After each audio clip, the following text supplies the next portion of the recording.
All right. Good morning, good afternoon, good evening, everyone, and welcome back to Productivity Mastery.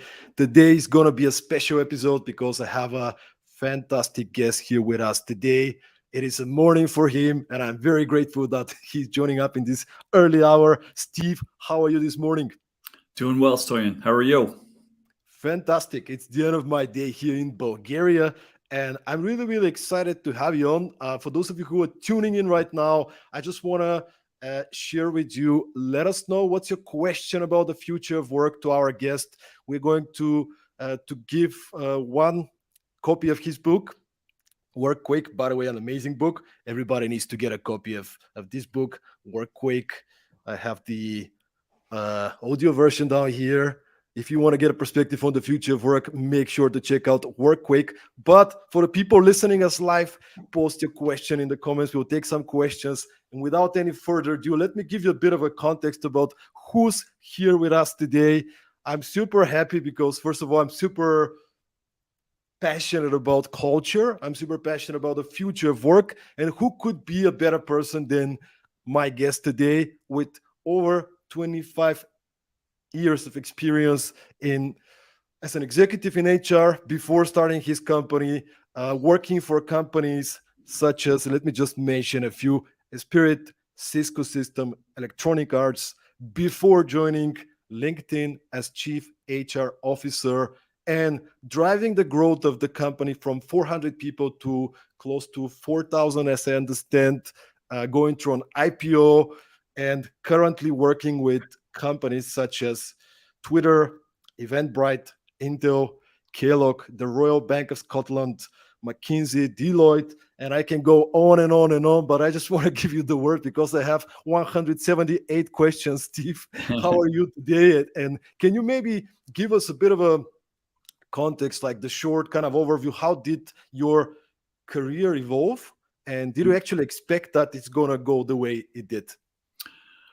Yeah, well, first, thank you for having me. Thank you for focusing on this topic, which I can't talk enough about the future work. And it's such a confusing and complicated time for so many people. How I arrived in the world of talent and human resources was really a big accident. I finished my university days many years ago, and I had no idea what I wanted to do. None. I didn't have any idea going to school, and I didn't have any idea graduating. But I did join a company that was interested in moving me around. And about 1 year into my assignment there, I discovered recruiting and I fell in love. And the love really stemmed from my love of sports, which is really just all about finding in what environments people do their greatest work, in what settings, and how they handle being behind, how they handle victory and defeat and stress and pressure, and what kind of coach is best for them. And I've always been a huge sports fan. And when I found that I could take my love of sports and my passion for competition and put that into a corporate setting and people would pay me for it, well, that's where it happened. And then, over the next 25, 30 years, I changed industry, 6 different industries, and really developed a love for this craft. So, yeah, I can't speak enough about it. There's no greater art form in the world to me than the art of coordinating people to do something greater together. And how did it happen that you were recruited as the first chief HR officer of LinkedIn? It's a really funny story. At the time, I was working at Electronic Arts. It's actually in the introduction to my book. I tell a little bit of the story, but I was at a children's birthday party. So my young boy, who was probably 4 or 5 at the time, one of his kindergarten classmates had a birthday party, and I said, "Oh, I have to go to this kid's birthday party all day." I wasn't excited about it, and kids screaming all day and running around, and them drinking sugar, and I thought this is just not going to be a great day. Well, I met at that party a man who was working at LinkedIn, and he started to get me excited about the company and started to, we became friends. And a few weeks later, he said, "We're looking to hire our first human resource executive. Would you consider it?" And honestly, Stoyan, I said, "Nah, I like the video game industry. I'm okay. I'm happy here." And he said, "No, you should really try it." And I said, "Okay." And so I interviewed. for the job, and they were near the end of their search. In fact, they were ready to make an offer to somebody, they told me later. And I was so excited after meeting the team. I couldn't sleep for 2 weeks. And it was really, for me, it was just an incredible dream opportunity of not only would I be able to practice my craft of human resources, but I could be a product advisor because they're making products for human resource people. I could help sell because they're selling to all my peers. And I never appreciated that I could do that in role, not just be a human resource executive, but be involved in so many things. And so I was very fortunate. I got the offer, and the rest is history.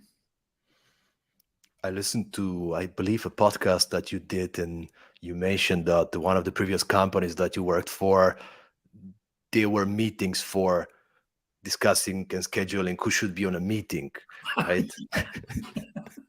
Yeah. Not very productive, right? Not very productive. And that was when I was in the insurance industry. And that was the big difference for me when I joined Silicon Valley in the mid 90s. I'm from working in insurance. I'm working in fashion retail before. We would have a meeting in insurance to discuss who should be invited to the next meeting. And in Silicon Valley, you meet someone in the hallway, you have the meeting there, you make a decision, then you go back to your cube and you execute. It was shocking, but so exciting to me. Yeah, that different way. And then you're joining LinkedIn, high growth company. As I understood, there were 400 people already there, but in a period of 3.5 years, you 10x the number of employees, as I understand, right? How was that journey? Like, lead us a little bit through that, because I'm sure there's a lot of people in HR, a lot of people, maybe smaller organizations, but growing really with fast pace. So what was the process like? Did you expect it? And what were some of the key learnings from this period? No, I don't. First of all, I have a gray hair for every person we hired, every new country we entered, every new challenge. The joy of that experience is really hard to explain.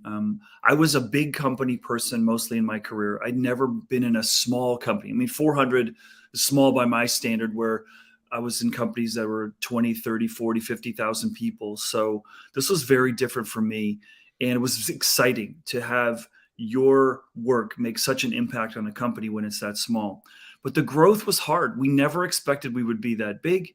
Nobody, even the investors, even the executives, the founder, nobody expected the success that we had.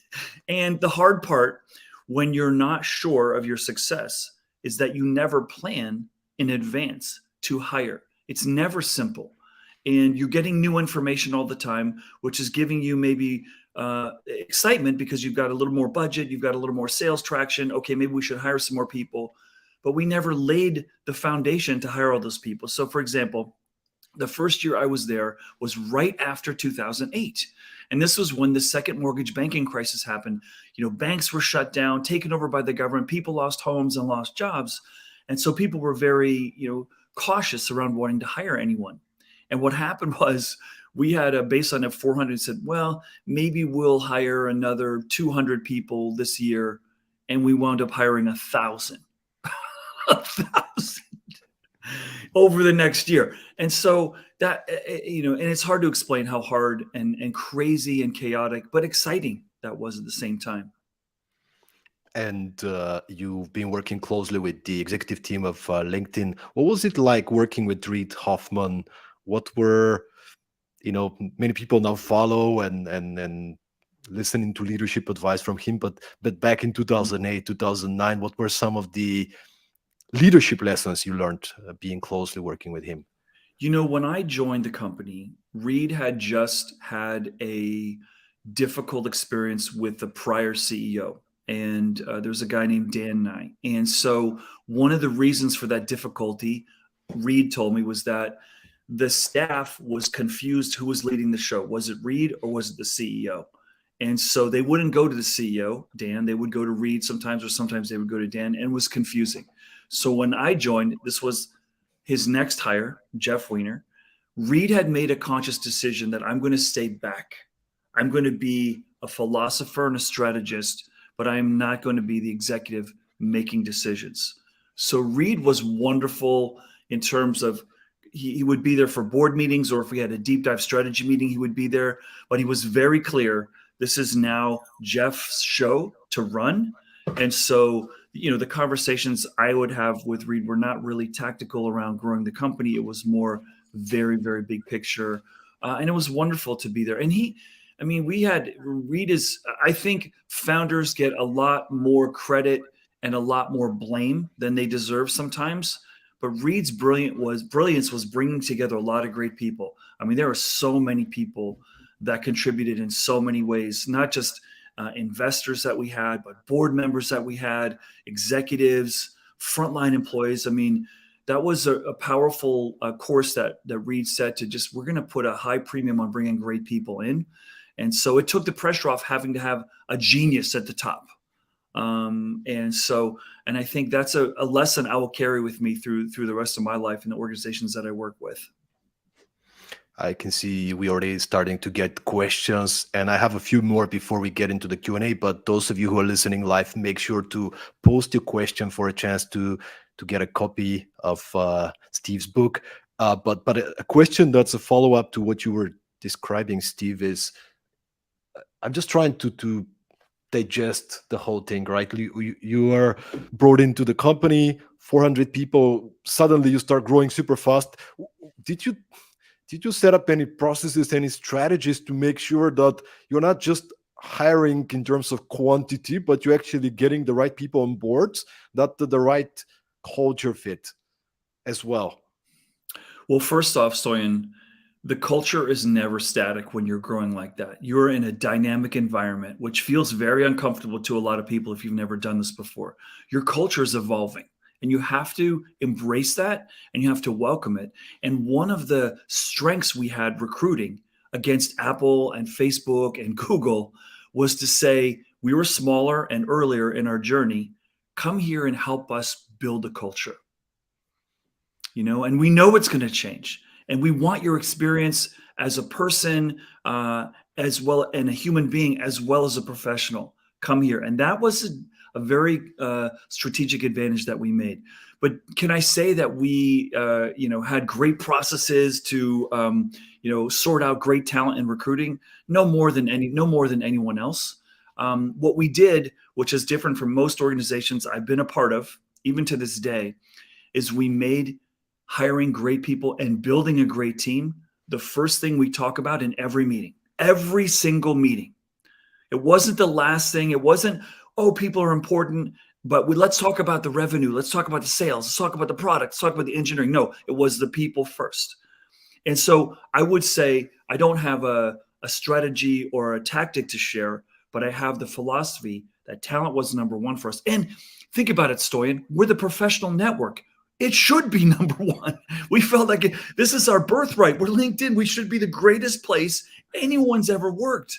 And so, but it took us a while to realize that. I mean, I joined the company, it was maybe 6 years old. And it wasn't until we were like 7 or 8 that we finally realized, oh, we should be the greatest place anyone's ever worked. This should be the greatest company ever. And so it took a while, but we made it important. And I think that helped us a lot. And I think the question from Amy is actually coming in a really good place. Okay. Amy, thank you for being with us. So she has a 2-part question. She's saying, thank you, Steve. Small startup culture is quite unique. When we go through high growth, what can we expect to lose in terms of culture? And do we endeavor to retain as much as possible? Yeah, and I think, Amy, it's a great question. I look at this in 2 parts. First, don't give in to the paradigm or the belief that you're going to lose something on your culture. I would walk into this and say, we're going to add to it, we're going to grow, but it's probably going to evolve and change. And I think today in business, if you have a culture that can change, that's a competitive advantage. If you have a culture that can't change, you're going to be hurt. So that's how I would look at it. But the biggest thing, Amy, that shocked me when we were growing that fast is the paradigm that so many of our employees had that, oh, we're becoming a big company now. Lots of bureaucracy, slow decision-making, lots of levels, all these people from the outside in big management roles that we don't want here. And so what I had to embark upon with our CEO as we were growing was we would do listening tours. and we would ask everyone, what's working? What can work better? What do you think we should change? What can you change? And what should we be concerned about? And we would find myths. These myths would come out of nowhere. Oh, we're a big company. And we would say, why? And they would say, because we have too much email. And then we would say, okay, well, stop sending email. We didn't tell you to send email. And then they would go, whoa, we have too many meetings. And then we said, well, stop setting up meetings. If we just, we were fighting this inertia where people, when you get a big company, and it's just, I think it's the law of nature.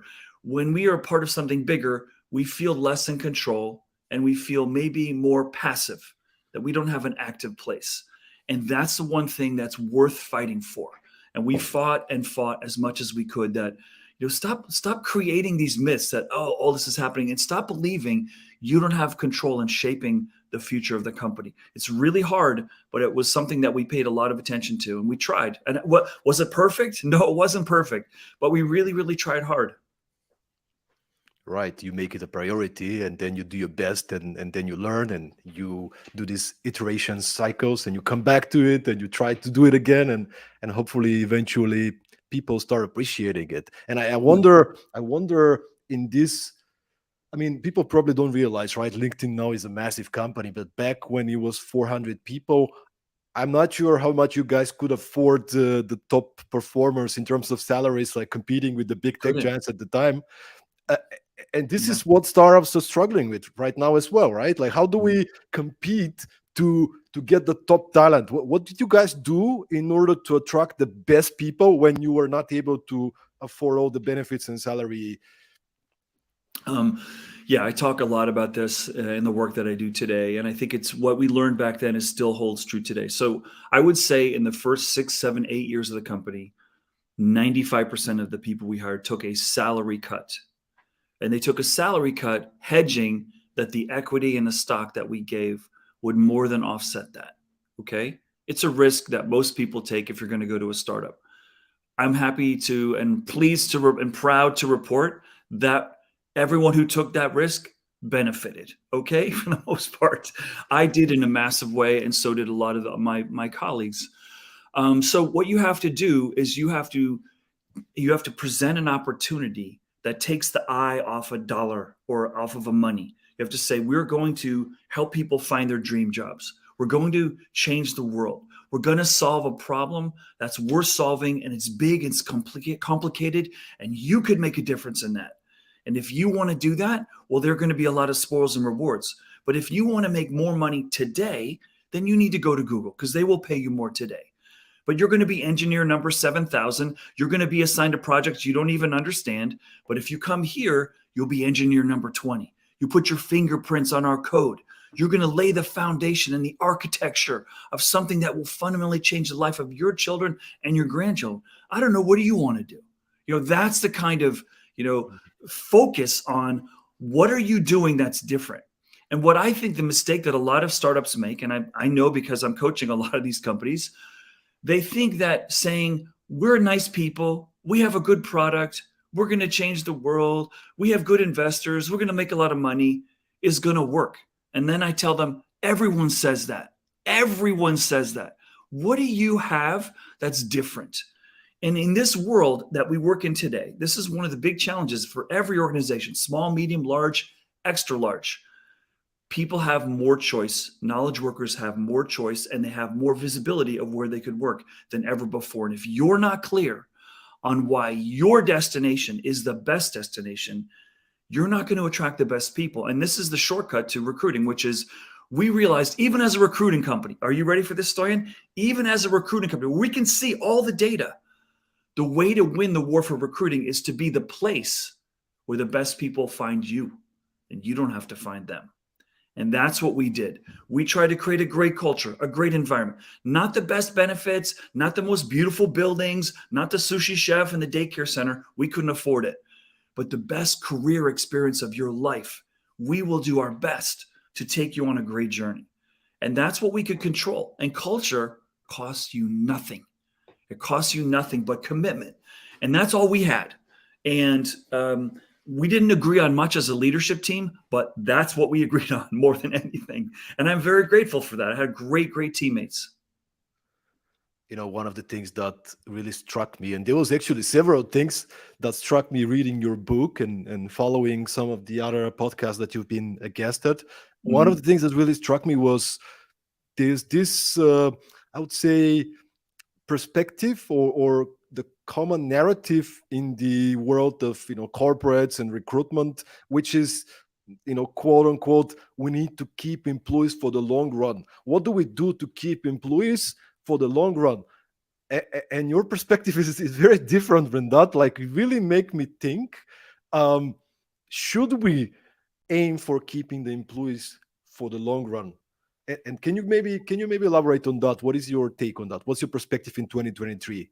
Well, speaking as someone who started most of my career believing that to be successful, we need to have people stay a long time. When I got to high technology, in Silicon Valley is probably the most fluid geography of workers in the world. People are staying shorter. 10 months is like 2 years in Silicon Valley. And seeing these companies thrive and succeed and grow and create and innovate, I have changed my perspective over time Mm. that in some industries and in many spaces and organizations, long tenure is not necessary for great performance. And the best example today, Stoyan, is the automobile industry. Look at the most valuable company in the automobile industry. It's the newest one. It's the one that has the least profit. It's the one that has only been around less than 25 years. It's the one that doesn't sell the most cars. Tesla is worth more today than Ford, Honda, General Motors, and Toyota combined. They're worth more. And they just showed up. And these companies have been doing this, making cars, for 100+ years. So that changed my mind. Long tenure and people staying a long time is not necessary in every business for you to build something amazing. Now, I will also say, I want my best people to stay a long time. I do, but it's not required for everyone to have to do that. And in fact, there's advantages when you have new people with new ideas and new ways of solving problem in a world that's constantly changing.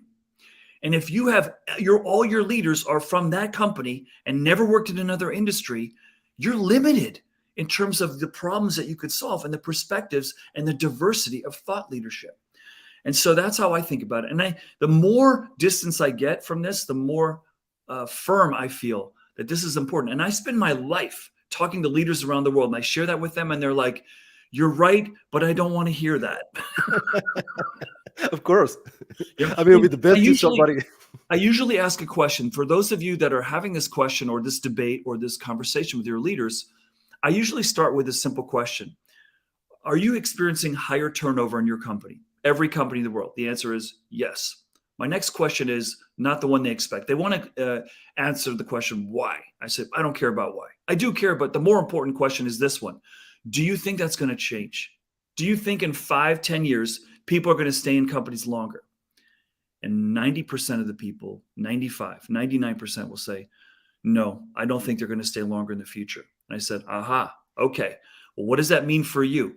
Because your whole company is built on keeping people longer. How you pay, how you reward, how you benefit, everything. In fact, societies, most global societies, I would say Romania, I would say obviously the US, Canada, Mexico, Europe, South America, economies are built for you to stay in a job a long period of time. In the United States, health insurance is a big driver. If you start your own business, health insurance is really expensive, almost to the point where some people won't start their own business because it's too costly to afford health insurance for you and your family. So, and try to get a mortgage to buy a house. The first question they say is, can you give me your pay slip? And you say, well, I work for myself, so I don't have a pay slip, And they say, well, we can't let you buy a house. It's broken. And we got a long way to go to fix that. But I do believe this greater fluidity is going to take a while for societies and government and institutions and regulations to catch up. And this is one of the dark secrets, I think, that we need to all start talking about more, which is there are more independent workers in the world today than ever before. and it's only growing. People not working for someone else, working for themselves. But banks and retirement accounts and laws and health insurance and those things are still a long way from rewarding those people fairly. So where do we start, Steve? As business leaders listening right now, where do we start? Do we have to adapt our expectations to differently, and maybe can you share some successful practices, maybe, or examples of companies that are adapting the way they recruit, the way they set up reward systems so that it fits where the preferences of employees are going? Yeah, I think the first one that comes to mind is one that we all know. You probably have used their products this morning, Getting Beautiful, to start your day. It's called Unilever. And Unilever is a consumer goods company based in the UK. They have this belief, and they're one of the most innovative companies in the world of talent management. In my view, they're experimenting all the time, but they tell employees, we want you to have the safety and security of a full-time job, but the freedom and flexibility of a contractor and independent worker. And they're trying new things, different work schedules, 4-day work weeks, working from home, working in the office, satellite this. And they're looking and they're gauging and they're evaluating. They know we're in a moment of change. And they're not trying to hang on to everyone back to the office, get in here. And like a lot of companies who are doing that, I think largely out of fear and uncertainty, Unilever is really trying some new things. Please go to their website. I'm also seeing companies in restaurant, fast food. Chipotle and Chick-fil-A are two sort of fast food chains doing really great in North America right now. On their career website, Stoyan, they show pictures of people who used to work there. And they say, come here and be like these people who used to work here and realize your dream job somewhere else, becoming a teacher, becoming a nurse, becoming an emergency room technician. Come here, and we know we're not your dream job. We are part of your journey. We want it to be a great part, but we know you want to go somewhere else, and we're okay. We're here to help you realize that. That gets me excited. Those companies leading and pioneering. I just got goosebumps. Just wanted to share. Go right now. Go, anyone who's listening, pull up a window, go to Chick-fil-A's career website, and you will see pictures of 2 people who used to be there. If I'd put former employees on my career websites when I was going my career, I would be fired. I would be on that page. You're out of here, And so it's very mature thinking. And it's really who really wakes up and says, man, I cannot wait to work in the fast food industry my whole life? Nobody. It's a transition place. And some people in executive roles for those firms say, yeah, I love it here, but they're not working in the kitchen every day. It's not meant to be something that's designed that way. And they are now saying, we know it. We know it. And if you want to stay, great, but we know you probably want to do something. So we're going to give you tuition and education and new experiences, and we're going to show our pride in you going somewhere else. That's amazing. I have a small team, but we often have interns, and they're staying for 3 to 6 months, right? So I was listening to one of these, maybe it was in your book or in a podcast, but you were talking about employee alumni clubs, and I was like, oh my god, this is so cool. I can actually do that even with my small team, right? But talk to me about that, because I think it's such a brilliant idea. I think it's so underused. Yeah, this is the logic trail with why alumni are really important. As I said earlier, do you think people are going to leave companies faster and quicker in the future? Yes. Is it happening now? Yes, it is. So what that means is we all have more people that used to work for us than ever before. You have more alumni. And it is the easiest, most lowest hanging fruit that you can mine and take advantage of to, help you solve problems or give you advice on a new product or introduce you to someone else or refer candidates to you. It's so easy. And most people, unfortunately, still feel like when some employee leaves, like they're getting a divorce and you don't think I'm sexy anymore, so I don't want to talk to you, And that's really unfortunate. It's a missed opportunity. It's a big, big missed opportunity. And only one industry I think does this really well, and that's the management consulting industry. They do it really well. And they know when their employees leave, They could go to a company that will hire the management consulting company. So they want and need and benefit from that relationship. Yeah, there's a book called The Power of Moments. I don't know if you've read it, from Mm-mm. Heath Brothers, and they're these two researchers, and they come up with all these studies and data that shows that the moments that we often missing, but they're the most important ones from any experience, a journey, job, whatever. It's the first moment, the last moment, the lowest moment, and the highest moment, right? Mm-hmm. Like you go on a ride, right? You go to whatever amusement park, right? Like these are the moments that, and their argument is that many companies are missing out on the opportunity to welcome someone first of all, and then when they're leaving, to make it a special experience, as you said, like what McKinsey's and BCG's of the world are doing really, really well. Yeah. Yeah, it's so true. It's so true. And I'm proud that LinkedIn is one of those companies that reaches out to me and keeps in touch. And we have alumni lunches and speakers and conversations and get-togethers and reunions. And they're really really good about it. So easy, doesn't cost you much to do that, and it really could pay. It's going to pay great dividends, I believe. Yeah.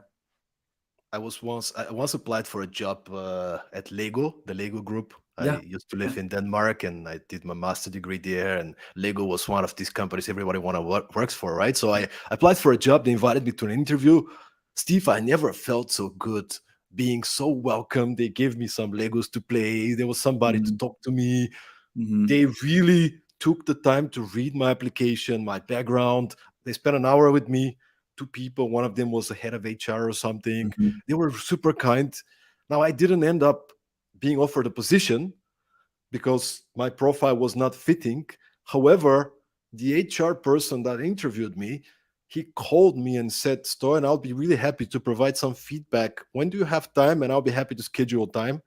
He spent 45 minutes with me sharing feedback, how I can improve my job search, being Hmm. kind, being caring, and giving me advice, and being inviting and saying, you know what, we actually love to have you in the Lego Group family, but this is not a position that we see you thriving at. But Hmm. whatever happens to you, we feel free to call us anytime if you need any career That's advice. beautiful. Yeah. And you've never forgotten that, have you? Yeah. I'm sharing it on the podcast. Maybe it's going to be in the next book Yeah. we're writing, right? Yeah, and that's looking at the looking at the long view, taking the long view of those relationships, right? And leaders, instead of only caring about you when you work for them or if they hire you. I had a similar situation, Stoyan, where I interviewed someone many years ago. It didn't work out. I didn't hire them. But I was really taken by their creativity and their mind, and I kept in touch with this woman for 20 years. Here's an article, and she would send me an article, and we would discuss things. And if I was traveling through where she lived, we would get together for coffee. Well, about 6 7 years ago, she reached out, and I was looking to advance my career and try to find a seat on a board of a company, and I'd never been on the board of a company before. And she said, hey, there's this company, I think you'd be perfect for the board. Somebody I rejected 25 years ago. We stayed in touch, and she found me something that was on my bucket list. That's just amazing, right? Just like the story of the LinkedIn experience came from going to a kid's birthday party. Like, sometimes we're sleeping in life and we don't see these things, but this is, I think, we're always in a fertile garden somewhere, somehow, and someone could really help us. And we have to keep our eyes and our minds open all the time. Right. We're so busy, and we sometimes forget that there could be so many opportunities by just being a kind and caring human being and doing Yeah, the yeah. right thing. Mhm. So, well, thanks so much for sharing that, Steve. And I wanna, because you mentioned the remote hybrid. I imagine you were working on your book when the pandemic was still on. That's what had happened to me. Thank you, COVID, for the opportunity to publish a book. But, Mhm. but one of the things that came out of this pandemic was speeding up the process of us reimagining how work should look like. And of course, many industries were forced to have their employees work 100% from home during the times of the pandemic. and the social isolation and so on. Now we are in 2023, and I don't know about you, but I when I do work with leaders, with executives, with consulting work, one of the questions that pops up is, what kind of model do you think I should set up for my company, right? Like, what is the right hybrid model, or should I get people to have the chance to work from home whenever they want, or should it be 3 days from home, 2 days, they should be in the office? And I know it depends on the industry, but I just wanted to hear some thoughts from you. How could leaders look into this? Like, how do we set up a model that is both good on the business side, right? We got to deliver results, we got to be productive, but it's also caring for the people, right? People feel that this is a good thing to be in 2023. Sure. I think, Stoyan, it's the one topic that gets the most attention, but I don't think it's the biggest thing that we are thinking about right now.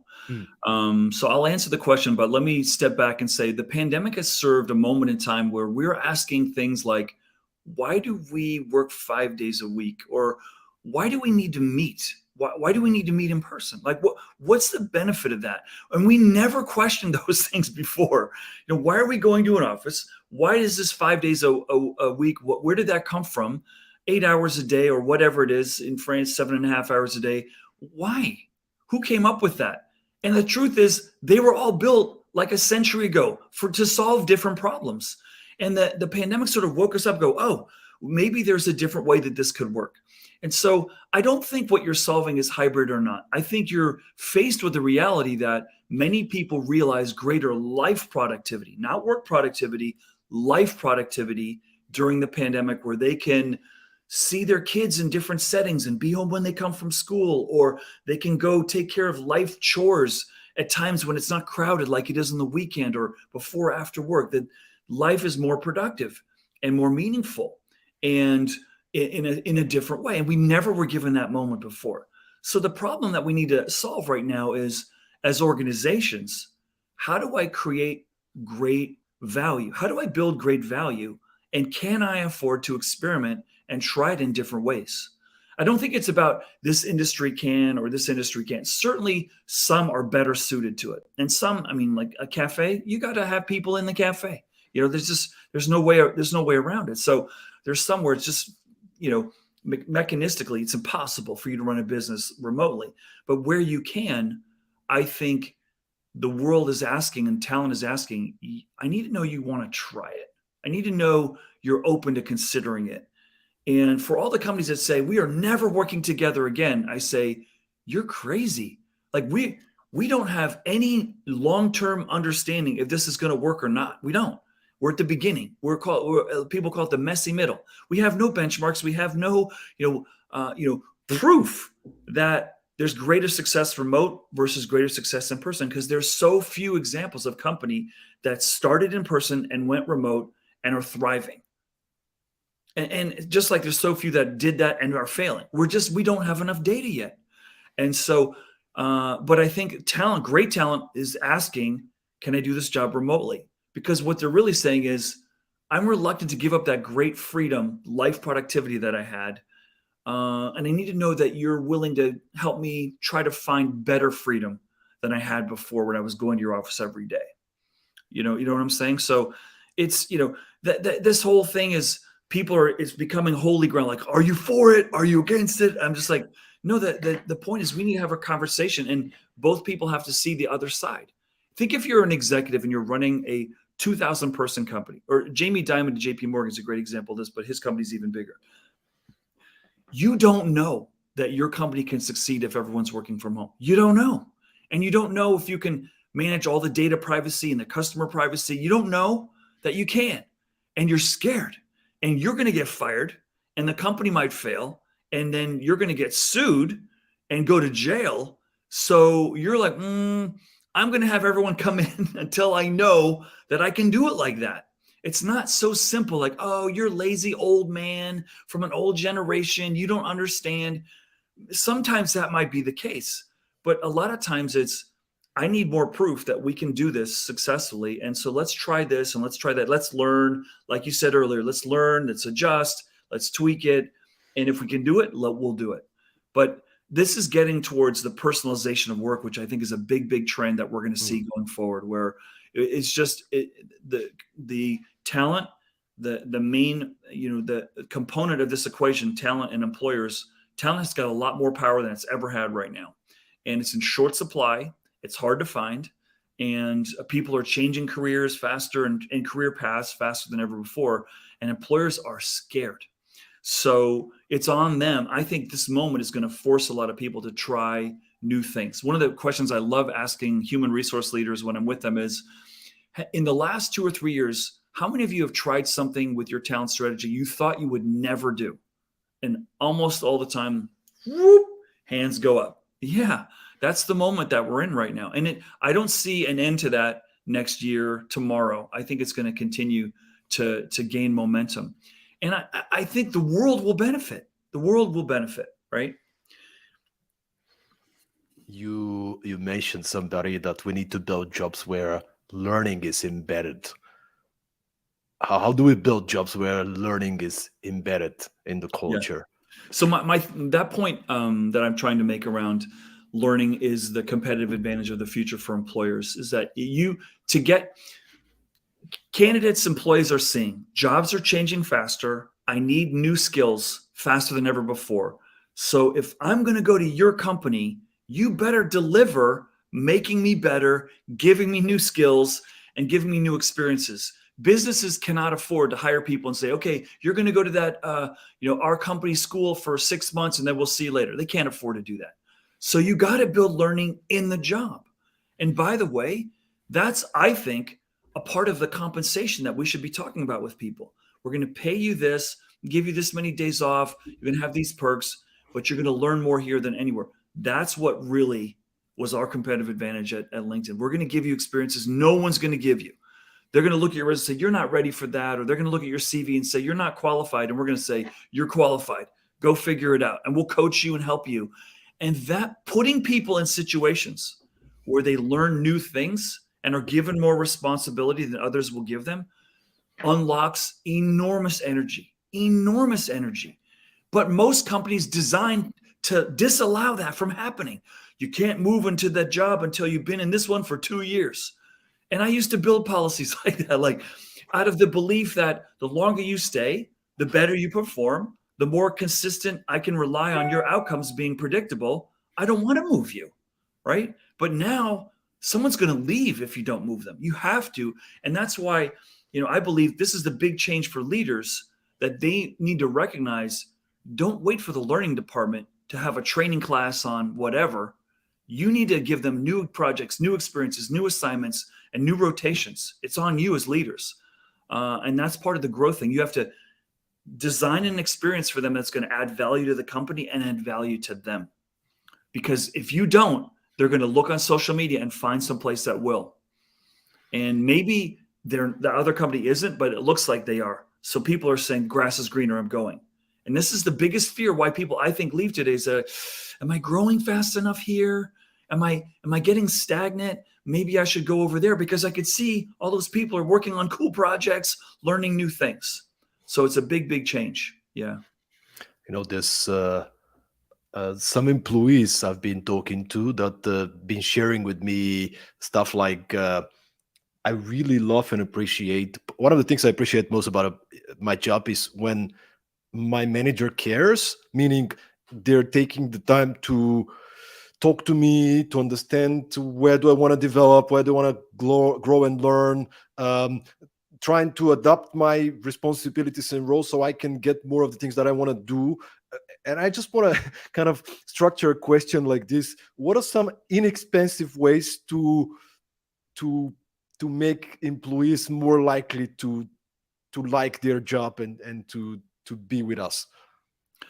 Okay, well, you're hitting on something that strikes a nerve for me, because like and happiness are things that I think are nice to have, but I think winning and growth and being honest and real are more important. And sometimes, because a lot of leaders or human resource people think, oh, we need to have a happy culture, they are setting themselves up for people to not be honest and not have direct conversations. But some easy things that I would say is just loan someone out to work with another team for a week, or ask them, where most leaders don't have this conversation. Is your career going where you want it to be going? And what could I do to add to that? And what department in this company would interest you? And maybe I could find a way for you to take on a project or an assignment for them. And I'll lower your volume here so you don't have two jobs, but let's find a way that you really feel like you're making a difference. Having those conversations, the way Lego had the conversation with you, is going to make someone feel like they care about me. They're thinking about me, and versus like, are you done with that project? Did you finish that goal? Where's your result? Where's your report? All this stuff. And like Amy just said, it is about belonging. If I could, Stoyan, Kamling here in the question feed said something that I want to definitely. Let me to address here, which is, how can you change the mindset that hiring the right people is not about what they're skilled at already, but about the potential? So I've been recruiting for 35 years. And what I can tell you, those of you who are listening, who recruit, and you'll back me up on this, how long is that job description you recruited for actually accurate? How long does it take between that job description is written and the job changes? Sometimes it's a week, 2 weeks. So we know when we put a job description together, and I would tell this to hiring manager, do you think this description is going to be accurate for a year, 2 years? And they're going to go, no, we're going to have new changes and new competitors come in and jobs. Okay. So what you need is someone that can adapt and grow and change. Is that right? And they usually go, yes. I said, okay, so let's hire someone that has close to these skills, but more importantly, let's hire someone we know can grow and learn and adapt, because we know we're going to need new skills. We know we're going to need new abilities. And so let's measure in the recruiting cycle their learning velocity. And this is a big chapter in my book. It's something I feel really passionate about. There's actually an organization called AQAI, and I've been starting to do some work with them out of the UK, whose sole intent is trying to help leaders and organizations become more adaptable. And I think this is the future. And I've said it before, and this scares the heck out of people. You ready for this? Those of you who are listening, please put a seatbelt on right now, because this is going to freak you out. In the next 5 to 10 years, I think we're going to hire people more based on what you can learn than what you know. Let me repeat that. In the future, we're going to hire people more on what they can learn than what they know, because we know the jobs are changing. They already are changing, but they're going to change even faster. Just like when I ask leaders, do you realize there are not just more new opportunities today, there are more new industries growing today than ever before. Think about this. Electric cars, how long have they been around? Airbnb. Genetic testing, 23andMe. How about the, biometric feedback, all these rings we wear and all these things, they're new. Do you think the pace of new industries is going to slow down? And they go, no. Okay. So all the people that you want to hire are seeing all those new industries happen, and they want to go learn new stuff. So you better have a game to prevent taking their eye off of all those new choices. You better have some glitter and some sizzle here. Otherwise, they're going to be drawn like moths to the light, wanting to go solve a new problem in a new industry. And that's super, super interesting. But I believe the big draw here, Kamling, the pain that's going to take leaders' eye off of moving from hiring experience to hiring more talent, is they're not going to be able to hire people with talent. And we're already seeing that right now, that most recruiters will tell you, we used to be able to hire people that were 90% qualified, and now we're lucky if we get 70%. It's not that those people disappeared. It's that people are changing career paths. And a lot of people are in accounting right now. We have a massive shortage of accountants because they're like, yeah, not so sexy. I want to go do something different. I can use my math skills and go over there to the data science world where they're paying some real money. And I can control my schedule more and have more influence and more financial security. Whoever thought that we'd run out of supply of accountants? Well, we did, because we're in human resources, and finance people are our natural born enemy. Just kidding. But this is a moment where we're seeing things we never saw. We're seeing people in the United States right now quit without another job in the millions. We never saw that before. People would always have another job before they would quit. Now millions of people every month are quitting and they don't have another job because they're confused and they're looking for something different. And so that gets back to, what we talked about earlier, is that you have to have a value proposition that's special. And if it's the same old blah, we're nice, blah, blah, ping pong table, blah, blah, beer on Friday, blah, blah, nice culture, nice leaders, we like people. Everyone says that. You got to have something much better. Anyway, you got me I on a loved it. tangent here, I Stoyan. loved it, man. I loved it. But you know what? One of my second goosebump today was actually when you mentioned we need to have these real conversations. And again, I probably heard it in your book or a podcast that you did when I was researching the on the episode. But you talked about we need to have these conversations when we're starting a working relationship with somebody, right? Yeah. Like setting the right expectations on, hey, let's put all the elephants in the room and let's Mhm. be real, let's be honest. uh, Also about the duration that we expect people to stay, right? Like, so can you maybe also share a little bit about that? Because I think for me it was profound listening to you sharing these type of conversations that we need to have. Yeah, sure. If you ask anyone in their career who they work for, who did they respect more? The boss that said, "Great job, you're doing awesome. I love you. Everyone likes you. Keep it up." Or the boss that says, Stoyan, in that last meeting, I don't know if you're aware, but you ignored several of your colleagues that tried to talk. You didn't invite Susan to participate in the meeting, and I think you lost the room. And I want you to succeed, and I want you to be aware of that. Now, that's not going to make you happy that I share that with you. That's hard feedback, but it's honest and it's real. And you're going to benefit more if I share that with you than if I don't say anything. And that's why I get really, really bent out of whack when people say, "We want a happy culture." I'm like, happy culture sometimes, and I want happy people too, don't get me wrong. And I wrote a whole blog about this that got thousands and thousands of views. And I think mostly people were agreeing with me, which is when we really overemphasize happy, I think what the unintended consequence is it's disabling people from saying, "No, I think that's bullshit," or "No, I don't agree," or "I'm not sure I understand," or "I think we should take a different approach," because that's not a happy thing to do. And great teams are really great at managing through difference of opinion. And that's the whole diversity agenda, And so that's why I'm like, stop talking about happy. Yes, I want happy, but I want to win. I want to win. And if you look at, we're going through this incredible thing in the United States right now, called this March Madness basketball tournament. It's like everyone's like, wow. If you look at those teams, they will all tell you that, and any organizational expert will tell you, the formation of a great team is forming, storming, norming, and performing. Great teams have to go through tough, and that's not happy. That's uncomfortable. I've had 360s in my career. I heard some uncomfortable stuff. I wasn't happy. You're not good at this, Steve. They don't like you, the fact that you do this or the way you make those, things happen over there. So, but man, that was so valuable to me. It was uncomfortable. I couldn't sleep for a few nights. I felt really vulnerable, and uncomfortable. But it was one of the greatest things one of the greatest gifts I ever had. And that's why we need to recognize, I think, and there's a fine line there, because some people don't want to be honest because they're worried it's going to make someone want to leave, right? Someone's going to have an emotional outburst and the manager's not going to be able to have it. But this is the one class I've taught most of my life in most companies that I've been working in, which is how to deliver difficult feedback. And we all have to do that. We have to do it at home. I know it's not going to happen in the office. If you can't tell the people you love the most at home, "Hey, how was dinner?" "Yeah, dinner wasn't so good." Like, little dry, maybe we should go out to eat tomorrow night.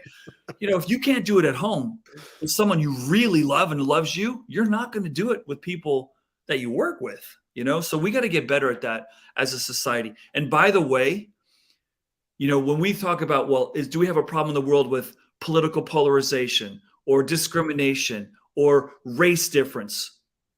What's the key to that? Being able to talk about hard stuff, versus like, "I'm right, you're wrong, I don't want to talk about it." That's where we are as a world right now. No one wants to hear, "You're wrong, the truth isn't right, I don't want to care, my facts matter." We got to talk about hard stuff. And in this world, now you're really getting me as a parent, in this world where I call my children and they text me back, "What do you want?" I say, "I want you to answer the phone so I can talk to you and we can have a conversation." And it's unstructured. And we all want to control our narrative in this world of technological seduction and obsession. I really worry the capacity for us to talk about hard stuff is being challenged. And no one's intentionally trying to not have hard conversations, but our seduction with, oh, the answer to this problem must be technology. No, I think it's actually human interaction. And I don't know, maybe ChatGPT, you can ask it like, how do I tell my boss I want more money with not sounding like an asshole? ChatGPT's got some great advice. Maybe this is the AI is going to be put to good use here. But I think this is, I really feel very strongly about this. People talk to me, Steve, well, how do you feel about diversity? I said, I think it's about having hard conversations. We're not doing it. We're just telling recruiters, hire more people of this color or this gender. And we're not telling the recruiters why. And they're going to resist. They're going to block you. And they're never going to tell you why, because you didn't give them a chance to. So anyway, I think we got a lot of work to do there. I'm encouraged, but we got a lot of work to do. This is hitting bullseye, I think, and I think we can have hard conversations and still be kind, and that's something else that many people need to learn, because I just want to be honest. Well, yeah, but you don't have to be an a-hole and be honest, right? You can be kind. You can find the right words, the right moment to tell the things that should be, so we can have a real conversation. But since I want to respect your time, Steve, and I have a final question, a little bit maybe I wouldn't say egoistic, but we're writing a book about crisis leadership, and I want to take a few minutes just to hear from you, maybe some advice, not just for me. Obviously, there's many people right now in 2023 going through turbulent times, uncertainty, and generally difficulties. What from your this many years of experience now, what would be your advice in terms of how should we act? Or maybe let's take the question this way: what are some wrong ways to lead in times of a crisis, when things are bad, when things are not going by plan, and things are burning? Yeah, it's the turtle strategy. Sticking your head in the sand, pretend it's not happening, communicate less, and don't show up, be invisible. That's the worst thing you could possibly do. The best thing you can do is own the crisis. Don't let the crisis own you. Get in front. Tell other people before they find out. Instead of saying, maybe if I don't say anything, they won't find out. They're going to find out. Like, own it. Get in front of it. And here's one unexpected thing. So we had one major crisis during my tenure at LinkedIn. It's probably the biggest one of my career. And that is, we had some hackers steal millions of passwords of our users. Okay. Now, most of those passwords weren't tied to a credit card. But as you know, the reason hackers want passwords is they're going to assume you're using the same password in your bank, at wherever you've got your money. So people don't want their passwords stolen. So we knew how it happened pretty quickly. We knew the person who had not used their VPN appropriately at home, and the hackers got in. They were in our IT department, and it was a disaster. Okay, it was a disaster. Did that person get fired? No. Did they get yelled at? No. The CEO came and said, we have a problem. We're going to fix it. We're going to learn from this, and we're going to communicate as fast as we can to all our members, and we're going to tell them what we're going to do about it. Most people, we could have never done that. That no one would have ever found out, but we did. And you know what? Our employees loved him so much for owning it, for stepping up, for being vulnerable. And he was more respected for owning, and he took the ownership. He did. He said, this is on me. We need greater governance in this company, and it starts with me. And that created that crisis, that mistake, that error, whatever you want to call it, created more loyalty. And if you handle this right, the way Airbnb handled the crisis of the pandemic in firing all their people, they handled it so beautifully. The people they fired were more loyal to them than before they were fired. What? We've never seen that before. So that honesty, that integrity, that being open with people is really, really, really necessary and more powerful than you think.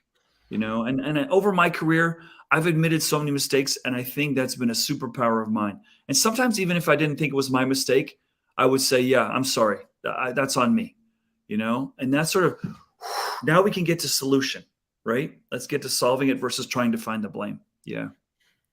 Steve, thank you so much. I think it's a brilliant way to wrap up this session. And just before we do, I just want to remind everybody, go check out this book. It's called Work Quake by Steve Cadigan. You can find it everywhere. I'm listening to Yep. the audio version. Oh, there's Yeah, the okay, there it there you is. go. Yep. Screenshot. Thanks, so Stoyan. so make sure to get a copy. And Steve, I just wanna say thank you so much for the work that you do. Thank you for this mindset that you're bringing to literally the leadership of some of the most impactful companies, which is going down the layers. So many of Mhm. us are actually being impacted by your work. But I want to give you a minute just to share with us. There's many HR leaders listening. There's executives.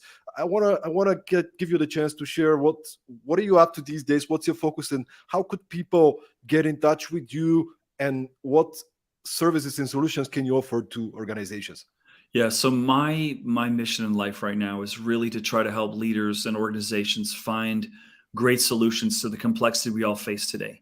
And this is a moment of great experimentation.